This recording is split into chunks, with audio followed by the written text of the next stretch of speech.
Brought to you by Fumbi Sayaka. Cooking with electricity is now so affordable with the Fumba tariff set by the Electricity Regulatory Authority. Hello and welcome to News Tonight. I am Rhoda Ngonzi. Let's take a look at the top stories.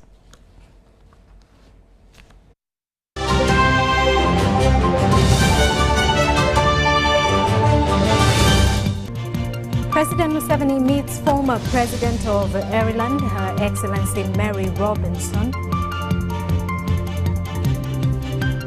MPs oppose new plan to replace national IDs at a cost of 200,000 shillings.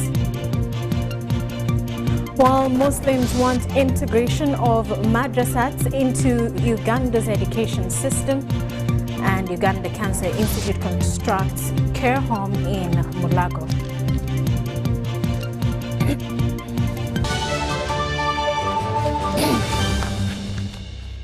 Hello once again, let's dig into it. President Yoweri Museveni has met and held discussions with the former President of Ireland, Her Excellency Mary Robinson, who made a courtesy call on him at State House Entebbe. Now, Her Excellency Robinson is in Uganda to discuss, for discussions related to climate change and to witness Uganda's climate solutions that increase resilience of communities and address adaptation, loss and damage ahead of the 2022 Uganda Nations Climate Change Conference to be held this November in Sharm el-Sheikh, Egypt. President Museveni welcomed his guest to Uganda and encouraged her to visit the countryside to appreciate the beauty and good climate of the Pearl of Africa.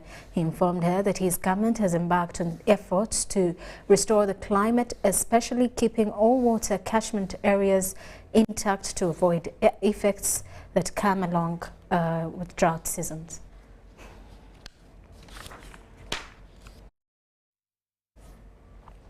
Now, the Prime Minister, Robinah Nabbanja, has urged Rotary International to support the construction of more structures in Nachivale refugee settlement in Isingiro district. This is because of the increase in the population of the refugees in the country.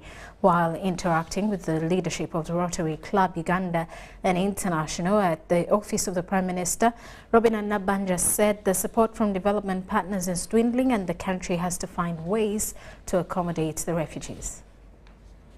International Dr. Jennifer Jones is in Uganda to spearhead the fundraising drive for the Rotary Peace Center.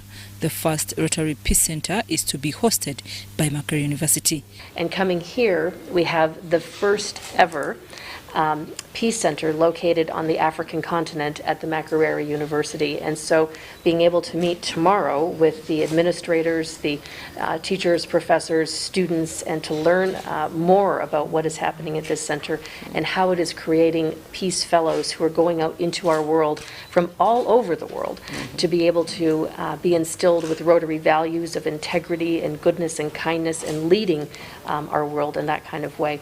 Dr. Jennifer Jones, led by the leadership of Rotary Uganda and International, have visited the Prime Minister, Robinah Nabbanja, to discuss the mandate of Rotary Club, where she emphasized a number of areas of focus that include water and sanitation, disease prevention, and basic education. The Prime Minister, Robinah Nabbanja, has applauded the work done by Rotary, highlighting that Uganda would require support in addressing challenges that come with the influx of refugees, especially in Nachivale refugee settlement in Isingiro district. Of course, you know Uganda now boasts of hosting over 1.5 million refugees who are under my office. We continue to request for support. Because of that places a number of challenges on our refugee hosting communities. We are looking at a way of making sure that we construct settlement areas, construct storage structures to allow our land be used for production. Nabbanja emphasized that the support coming from development partners to refugee settlements is dwindling. The support we get from our developing partners are dwindling because of Ukraine. But we want to request that Uganda continues to be helping these people. We are, I think, overstretched, so we still need support. During her visit here, Dr. Jennifer Jones will visit Nachivale refugee settlement to assess the situation in the camps before publicizing for positive results. And opportunities like you've just referenced for us to be able to dig into some very timely and topical concerns and conflicts that need critical attention. Those aren't issues for tomorrow. An important part of this trip is to tell the story of exactly what we've been talking about. I'll be grateful. Yes. Dr. Jennifer Jones, a Canadian, is the first woman president of the 117-year-old charity organization who took office in July 2022. I'm Nafka Farida and Mary Namkose in Kampala. First Lady and Minister for Education and Sports, Janet Museveni, has welcomed the Rotary International President Dr. Jennifer Jones to Uganda and acknowledged the valuable work the Rotary family does across the globe and especially in Uganda.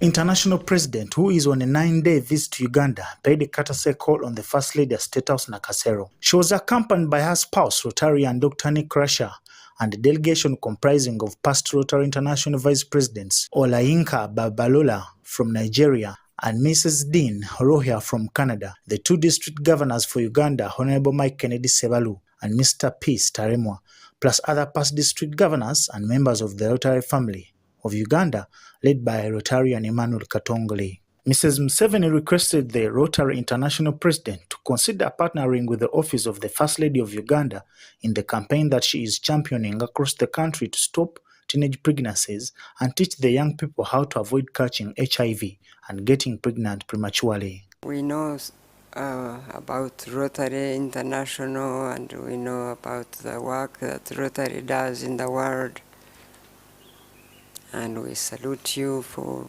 that work. And so we are very, very happy to receive you. We are doing a campaign across the country to stop teenage pregnancy and to work with those young people to know how they can protect themselves from catching HIV and AIDS and from getting pregnant prematurely. And it's a big problem in the country since the COVID-19 lockdown. So that is an area I'd like to invite you to consider if you can work alongside us or be our partner to do that work in our country. The First Lady also welcomed possible support and partnership from the Rotary family in the effort to remove the children living on the streets, whose numbers have been increasing throughout the country. I also have an issue with children who live on the streets, who we are trying to get off the streets throughout the country, and it's been increasing as problems increase on the economy and hardships with the communities, and so we are also working with those to get them off the streets and to get them to be skilled so that they can be self-reliant and be able to work and earn a living. So I thought I could at least introduce those two to you and ask you to consider partnering with us and see whether that's something you would think about. Dr. Jennifer Jones, a Canadian national and the first female president for Rotary International in its 117 years of existence, said she is on a tour code named Imagine Impact Tour and comes to Uganda with more than 48 international guests, including top-level journalists, social media influencers and other notables who will help tell the world the story of what Rotary is doing to make a lasting change across the communities in Uganda. My husband and I are embarking and have embarked on what's called the Imagine Impact Tour. The third stop in this Impact Tour is to your beautiful country, and to be able to uplift and raise awareness about the Peace Center at Makerere University. The entire reason for the tour is to bring along top-level journalists, social media influencers, and other notables to be able to help us tell the stories of our people of action to the world, to raise the eye line of our world to what we are doing to change and make lasting change across our communities. In this country, the Peace Center, certainly as the first in Africa, is a beacon of hope for many. And it is training valuable professionals which come from a wide variety of vocations. Some of them go on to serve in government, some of them will serve in journalism, some of them serve in all different vocations and professions. But they bring integrity, they bring training, and they bring the peace and conflict prevention theory that we are instilling in them in these centers. And so the opportunity to be here, to go into the field, to meet with past Peace Fellows, current Peace Fellows, and to do peace training with more than 48 international guests that we have brought along with us that are currently in the country. In response to the First Lady's request for partnering in fighting teenage pregnancy, the Rotary International president said, maternal and child health is one of the areas of focus for our organization, and so the kind of initiatives that you're talking about are things that we would certainly be receptive to having additional dialogue. Reporting for UBC, Baguma William. Meanwhile, Parliament has expressed dissatisfaction over the proposed fee for a replacement of the National Identification Card. In the new government proposal, replacement of the National ID will cost 200,000 shillings. While appearing before the Parliamentary Committee on Defence and Internal Affairs, Minister for Internal Affairs General Kahinda Otafire and officials of NIRA maintained government's position on the projected enhanced national identification card. General Kahinda Otafire, the Minister for Internal Affairs, and officials from National Identification and Registration Authority had a long engagement with the Parliamentary Committee on Defence and Internal Affairs to defend the proposed changes on the National Identification Card. National ID is a security element. And where there is a security element, security organs should be involved. That's why the police and the intelligence and other security agencies will be involved in the identification of citizens. A new round of the national identification is projected to start in June 2023 as the current IDs are to expire in 2024.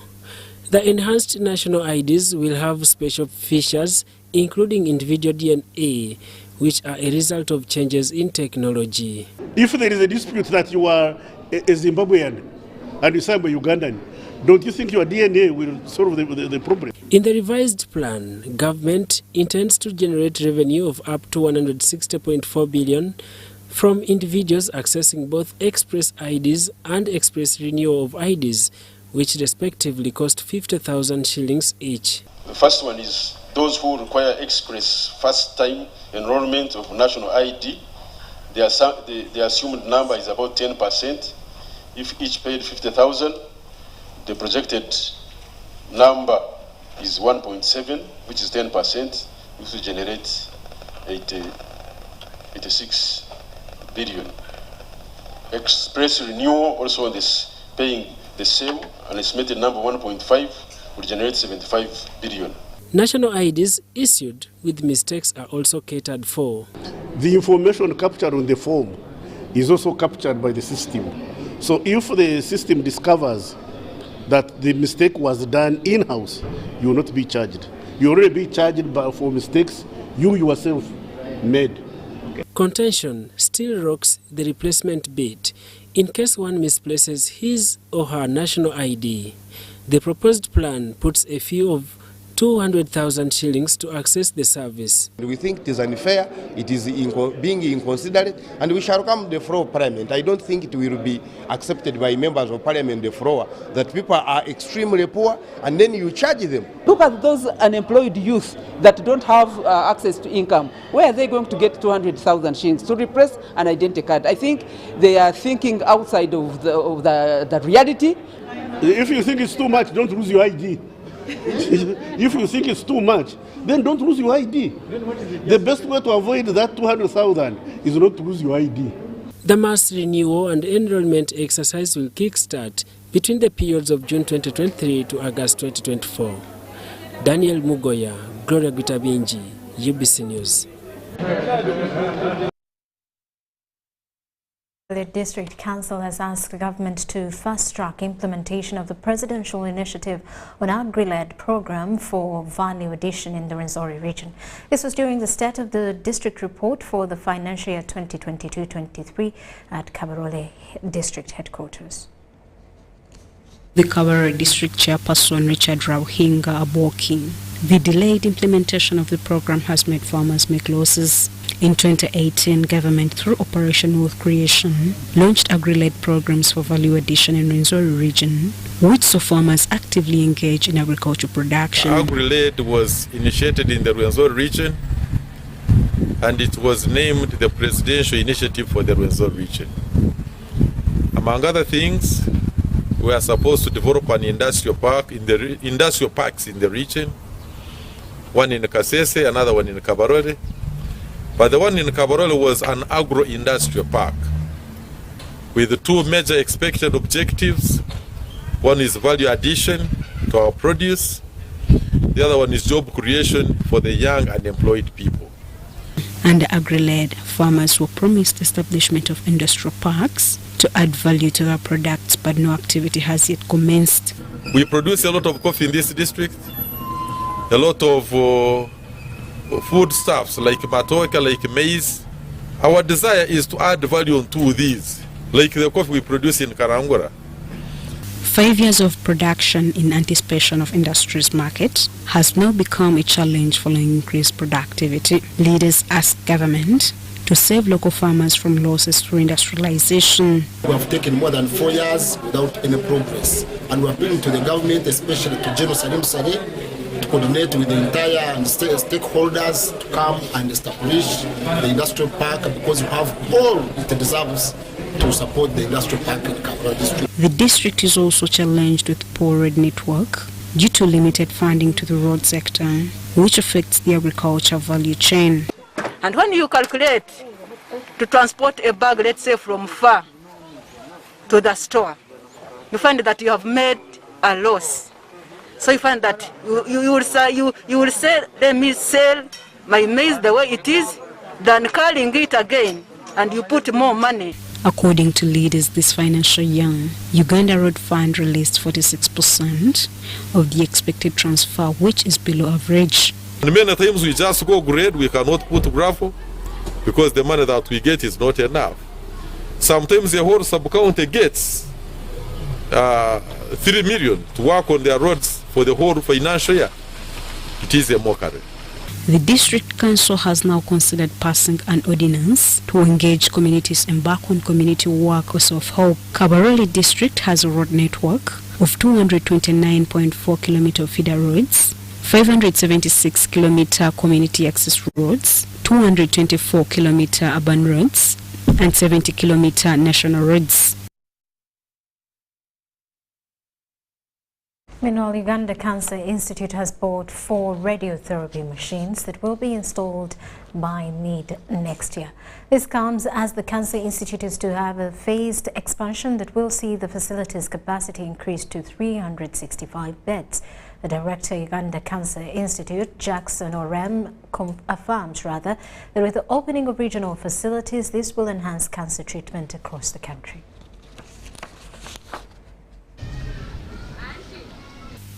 The Uganda Cancer Institute has purchased machines that will aid the activities of the institute in the fight against cancer as it plans for expansion. The 2 True Beam accelerator and the 2 HDR machines cost $4,800,000 each, respectively. 4 new radiotherapy machines coming in by the end of the year. These 4 machines will actually be at the Cancer Institute at Mulago. And part of the reason we have these 4 machines at the Cancer Institute at Mulago is because we have built the infrastructure at the Mulago Uganda Cancer Institute. We have the bunkers to house the machines at Mulago. With 85% of the patients coming from distant areas, the institute is constructing a care home in Mulago to shelter patients who are unable to afford a place to stay in Kampala. Don't have money to go into hotels or to go into hostels where they can stay. And the best they can do is to stay around the Uganda Cancer Institute. So the care home is actually meant to take care of such patients. We have a flexible capacity. We have started by, first of all, putting in place temporary shelter where we can keep these patients. So in as far as numbers are concerned, we are going to be very flexible. The Uganda Cancer Institute registers an average of 7,000 cases annually, counting for only 20% of the estimated cancer cases in Uganda. The Uganda Cancer Institute registers an average of 7,000 cases annually, counting for only 20% of the estimated cancer cases in Uganda. Miriam Wumcha, UBC News.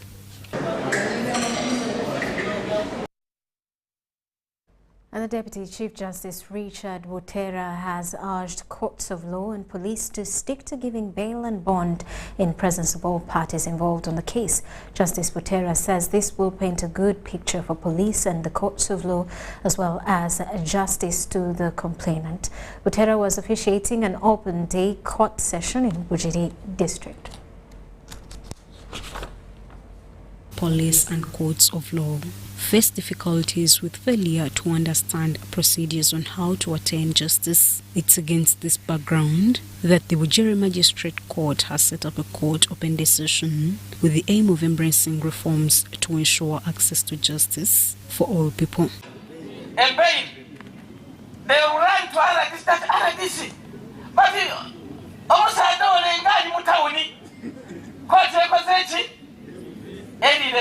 The court open day session has attracted the community.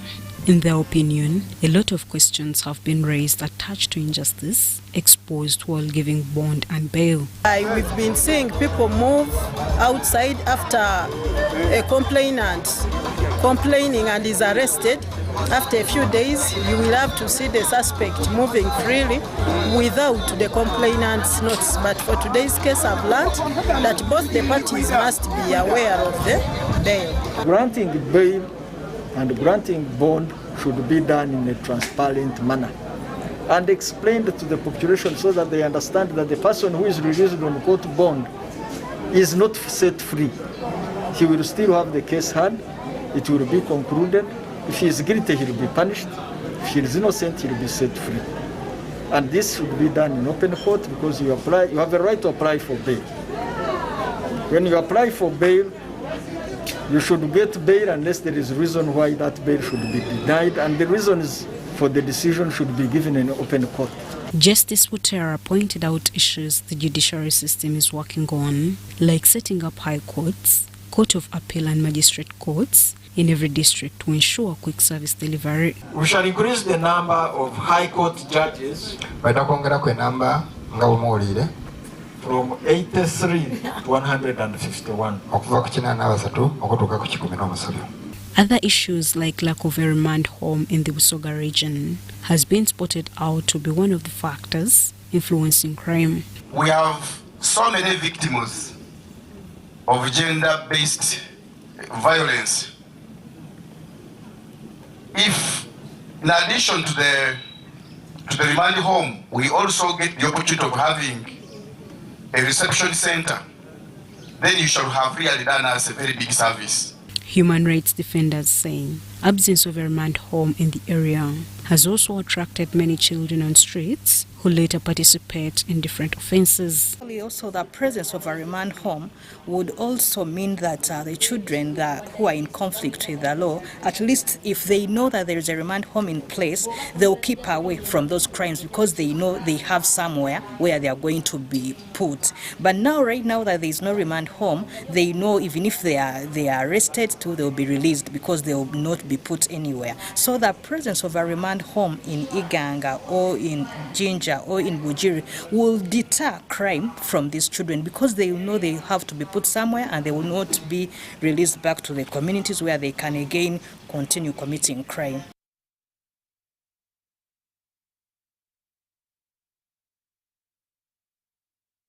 Deputy Governor, Bank of Uganda, Michael Itingago, says the current rise in inflation is driven by increase in prices of basic commodities due to climate change and the war in Ukraine.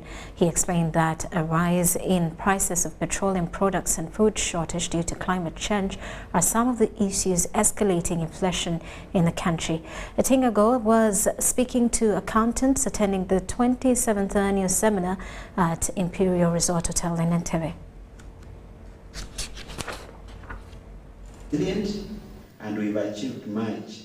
Bank of Uganda Deputy Governor Michael Itingago says food scarcity is escalating economic distress that was already choking from high fuel prices due to the war in Ukraine.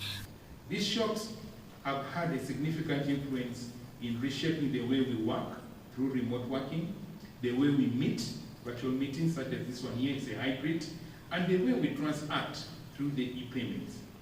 While we cannot anticipate every type of shock, we can adjust and continue to build resilience to enable us bounce back. Itingago was giving a keynote address to accountants from across the region, attending the 27th annual seminar by the Institute of Certified Public Accountants of Uganda at Imperial Resort Hotel. He asked Ugandans to take advantage of the ongoing rains and invest in farming to address the current food shortage as one of the solutions to economic recovery and abating inflation, now at 9%. I therefore applaud the Institute for organizing this seminar under the topical theme, Resilience in a Dynamic Environment, which resonates very well with the current times. Economic growth previously declined by 3.5% due to the COVID-19 lockdown. Addressing the accountants, the Managing Director, Centenary Rural Development Bank, CPA, Fabian Kasi, said they are making efforts to support the well-being of the resilient clientele as a corporate social responsibility. Create an environment where people will be able to do something, earn something, and be able to survive. So everybody has their role, and we all need to play our roles. He said the bank is supporting ventures that ensure the public is resilient against inflation shocks perpetuated by high commodity prices. The President, Institute of Certified Public Accountants of Uganda, Constantine Mayembe Othieno, said the institute has for the last 30 years trained a crop of professional accountants that have the capacity to support economic growth through providing necessary skills. We have had a lot of progress since 1992. We are able to accredit accountants who do public practice. That is those are the ones who offer auditing and assurance services. We have been able to create a mechanism to discipline our members who are errant in society and in industry. We have been able to preserve key roles for members of our institute. In that we had when we were establishing this institute was everybody claimed to be an accountant. And we had to fight that very, very hard, because to be an accountant you must have passed a certain educational standard. The 27th Accountants Annual Seminar by the Institute of Certified Public Accountants of Uganda has attracted participants from regional countries, including Somalia. More than 3,900 and still growing. We believe we can double that number in the next few years. Sudat Kaye, UBC News. So members, as we start off this day, Now, Uganda Road Court has sentenced 2 men to 8 years and 7 months, respectively, in prison over offences of killing 6 climbing lions at Queen Elizabeth National Park. I beg your pardon, that's in Kasese District. Magistrate Gladys Kamasanyu, in sentencing them, noted that animals, like any human beings, have a right to live. Rio Robert were convicted last week on offences of entering into a wildlife area without permission, hunting and killing of animals, and unlawful possession of animal species. State submitted that such cases are rampant and paid for a deterrent sentence to the convicts. However, during mitigation, counsel for the convicts asked court to give them a second chance since they were first-time offenders. In delivering her sentence in this matter, Magistrate Gladys Kamasanyu noted that under no circumstances should the convicts have killed the climbing lions, since they also have a right to life. Whatever the prevailing circumstances at the time of this offense, a man who is not a killer would not be tempted to launch an attack to a fierce carnivore like a lion. No. Kamasanyu also noted that the selfish act of killing the lions affected the nature and the experiential tourism of the country, hence affecting its economy. Unfortunately, the population of tree-climbing lions in Queen Elizabeth National Park is shrinking at a fast speed. So the revenue that would be accruing from their tourism also goes down. With this, Magistrate Kamasanyu sentenced the convicts to 8 years and 7 months in prison to deter the would-be perpetrators of killers of animals. Animals too have interest in their own lives. Like humans, they don't want to die. They would not wish to be brutally murdered. They were immense. They were a lot, like seeing their own die helplessly. Tumuhira Vincent and Rio Robert killed the 6 climbing lions in 2021 at Queen Elizabeth National Park in Kasese District. Natang Rebecca, UBC News.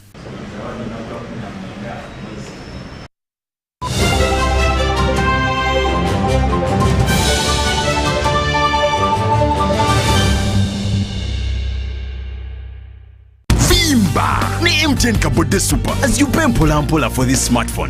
Make calls, update your WhatsApp status, watch YouTube, and Google anything under the sun with 2 GB worth of data every month for 7 months. Simply make a small deposit of 99k and pay the balance mpola. You can pay in daily, weekly, or even monthly installments while you enjoy your new phone.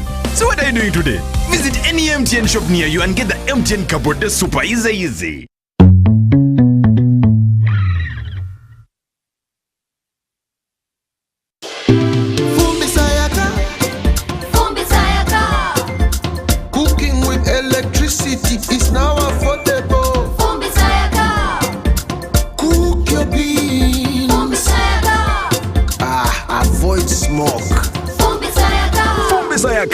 Cooking with electricity is now so affordable with the Fumba tariff set by the Electricity Regulatory Authority. With the Fumba tariff, you can now buy up to 70 units of Yaka at a reduced price of 412 Uganda shillings per unit after consuming your first 80 units of the month. For more information, contact the Electricity Regulatory Authority on 0200 506 000. Do you need data collection services, data analysis and reporting, monitoring and evaluation systems? Then contact Mold Technologies, a professional research firm that has provided many organizations with timely research solutions for over 15 years. For more information, visit www.mt.co.ug or call us on 0704 913 399 or 0782 602 963. Visit our office in Kampala at Sayuni Complex in Tinda. Mold Technologies, your professional research firm. Oh, they look nice. Thank you, honey. Yo!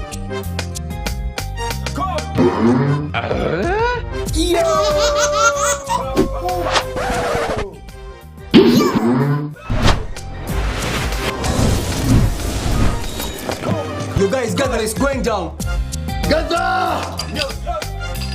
Gather! Yo! I tell you what,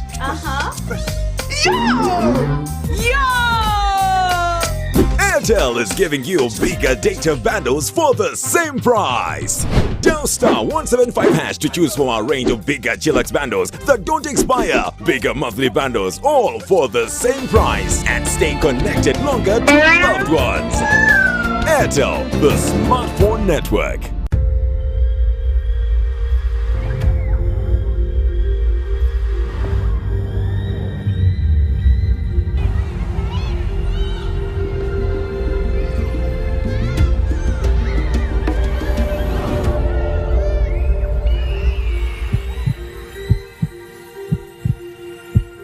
It's better to foster respect instead of fear and pain. Cause a good school equals a better life. Raising voices.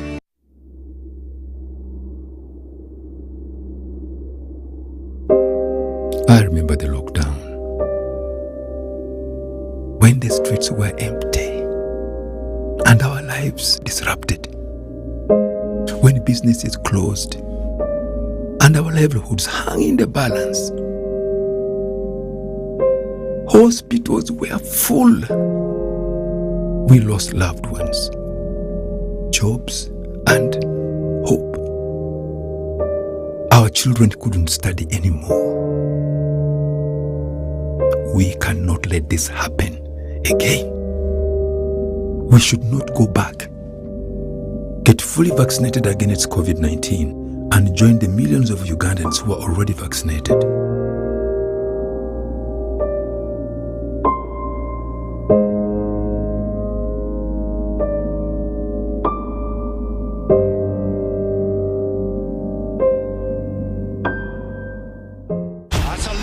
The most exciting league in the world is in full swing. And this weekend's biggest winner is you. Watch this, I'm coming up. It's GoTV's first open weekend. A weekend where all GoTV subscribers can enjoy all the Premier League action from 1 to 4 September. All 11 games, 6 of them live. Watch this, I'm coming up. And with in-depth analysis, recaps, and magazine shows, it's more than just a game. It's Premier League for everyone. So stay or get connected using the MyGoTV app and love it. Jesus turning and scoring. With GoTV, terms and conditions apply.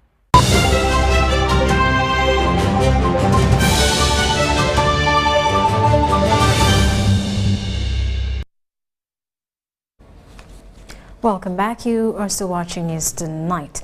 Now, inadequate data and lack of access to effective data management pose a big challenge in planning for education in the East African region. The State Minister for Higher Education, Dr. John Chrysostom Muyengo, has urged East African community states to invest in effective data collection and management processes to ensure relevance and efficiency in planning both at the national and regional levels.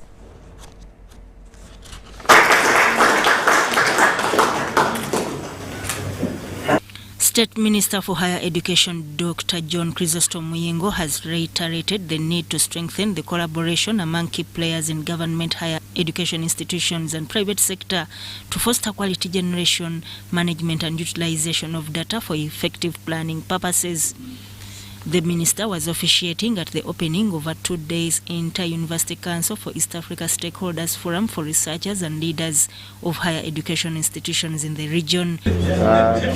One of the most important things we need as the higher education is to make sure that we come up with the policies that will enable us to develop our countries.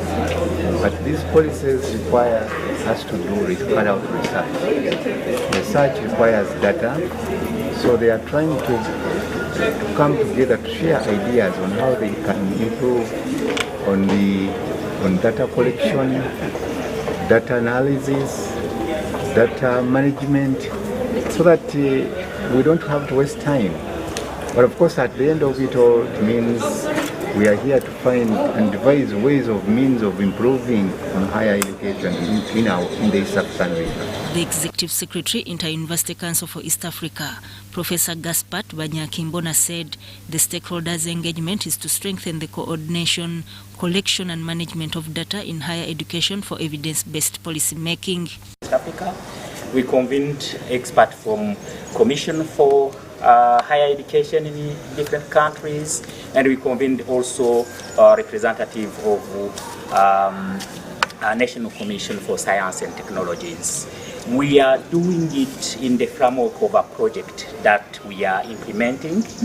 The project is called Demography of African Faculty, whereby we are trying to look at the gap in our universities in terms of faculty members, in terms of discipline, in terms of gender, in terms of the number, in terms of ratio to students, so that we can start by there and then inform the decision maker at regional level. Professor Banyakimbona said the East African community integration process has made a good progress that calls the contribution of scholars and academia to improve the process. Inter-University Council for East Africa is spearheading a consortium composed of Education Sub-Saharan Africa and Association of African Universities to discuss strategies aimed at enhancing the academia industry through improved research. So that Kaye, Clement Wangira, UBC News. Measure of improving sanitation among slum dwellers in areas of Namuwongo, the Rotary Club of Kisugu, Victoria, has donated to them clean water in order to prevent contracting diseases. Community appreciated the project and advised fellows to handle the services provided to them as they are on.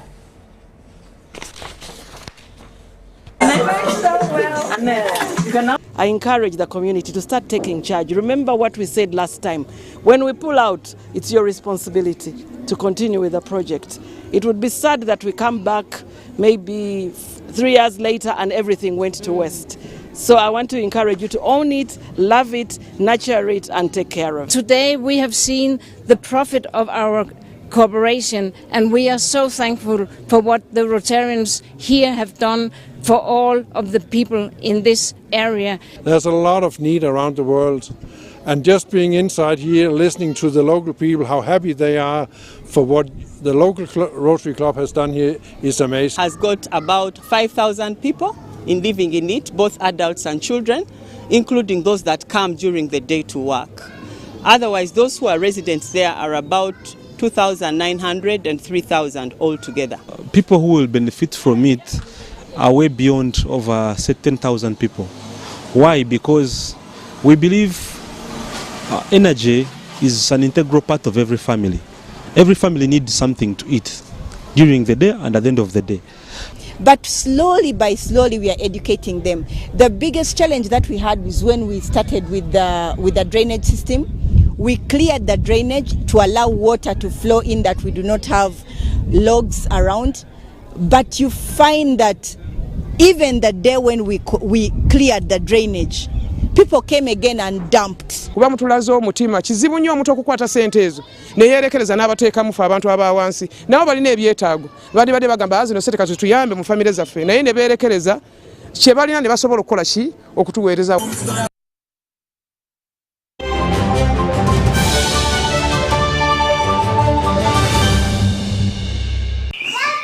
Princess! Is there a problem? Honey, relax. There'll be no more worries about SMSs, phone calls, sijui data, because Daddy has got an Airtel smart plan. There is even Airtel TV. It means no worries. Enjoy life worry-free with Airtel Smart Plans, shareable among 5 people. Use every day and pay. Happiness comes to us in many places. It's in knowing the mosquito net keeps our children healthy. The wife having the support of her husband. It's in deciding together when to have a baby. And for some, focusing on what's important right now. So what's your happiness? Make the right health decisions to ensure happiness for you and your family.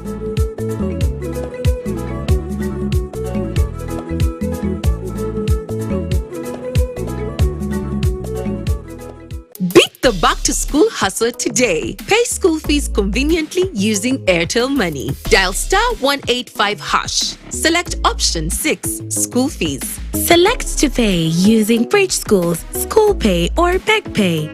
Select option 1, pay fees. Enter student number. Enter the amount. Enter the PIN number to complete payment.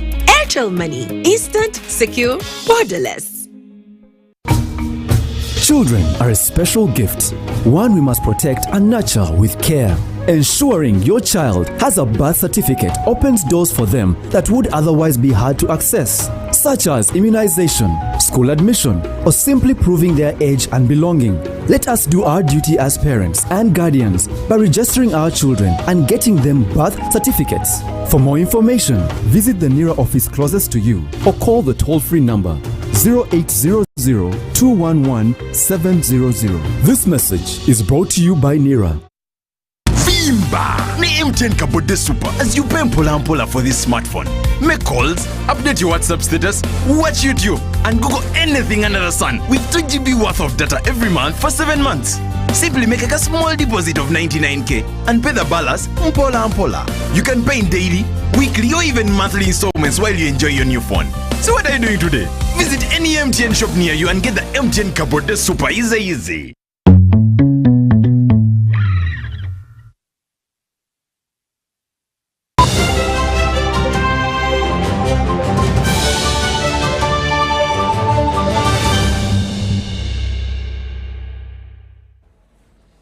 And our government of Uganda, in partnership with South Korea through UNESCO, have donated equipment for production of agro-processing to selected agriculture colleges in the country. The equipment, worth over 50 million shillings, has been donated to Rusit Organic Agriculture Training College in Lubanja and Mityana Municipality as a pilot private institution. An agro-food and juice processing equipment has been commissioned at Rusit Organic Agriculture Training College in a program funded by REC and the Bear 2 project. The equipment, donated by South Korea through UNESCO to the government of Uganda, aims at supporting and skilling farmers in food, juice processing and value addition to fight poverty. The Secretary General UNESCO, Rosie Agoe, says through training for value addition, this equipment will improve the livelihood of the community. But sometimes you also need some knowledge on the technicalities of farming. It is not just about doing, okay, you'll dig and get, but it may not be high yielding. So you need some training, some skilling. We are happy it has done so. The Principal Education Officer TVET in the Ministry of Education, in the message read to him by the official from the ministry, Moses Bateganya, encouraged communities, especially the youth, to place emphasis on skilling programs of value addition in order to earn from the agricultural sector. In terms of hands-on facilities, in terms of competences that are necessary, that is the challenge that we realized. But the Bear 2 put that one as a component.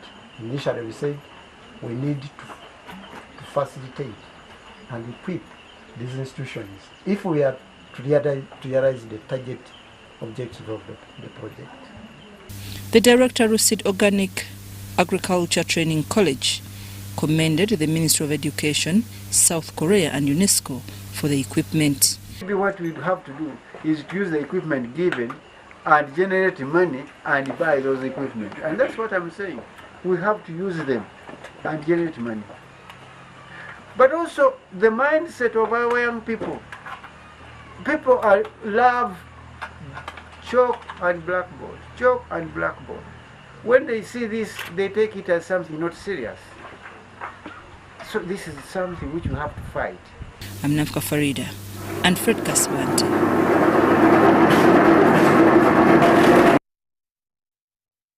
And the State Minister for Gender, Labour and Social Development, Charles Engola, wants the government of Uganda and United Arab Emirates to enter into an agreement that will help protect migrant workers from Uganda. Charles Engola stresses the need for the involvement of both governments in the protection of Ugandan immigrant workers in the Middle East.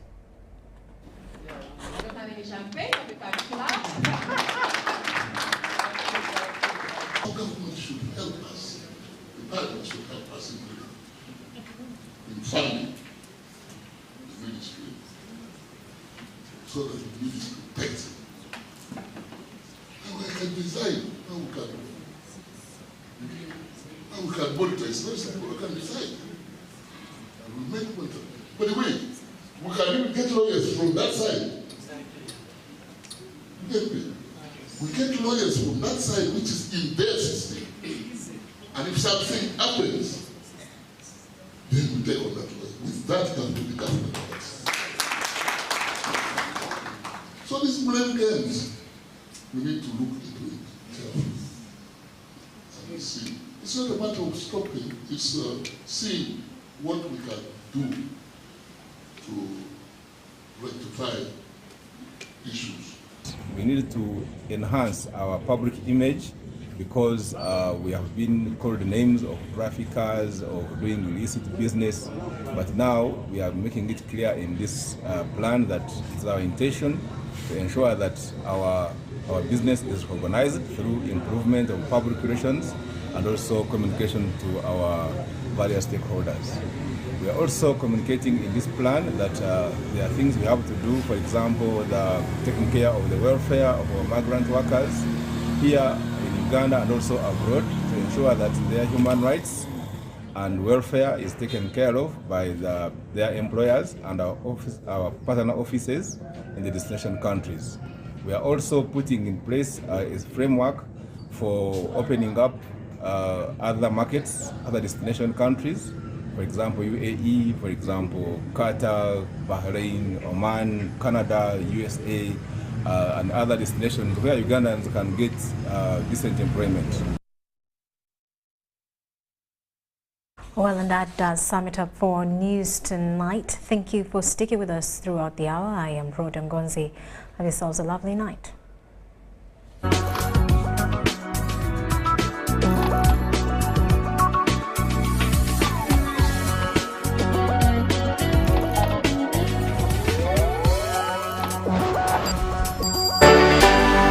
UBC, inspiring Uganda.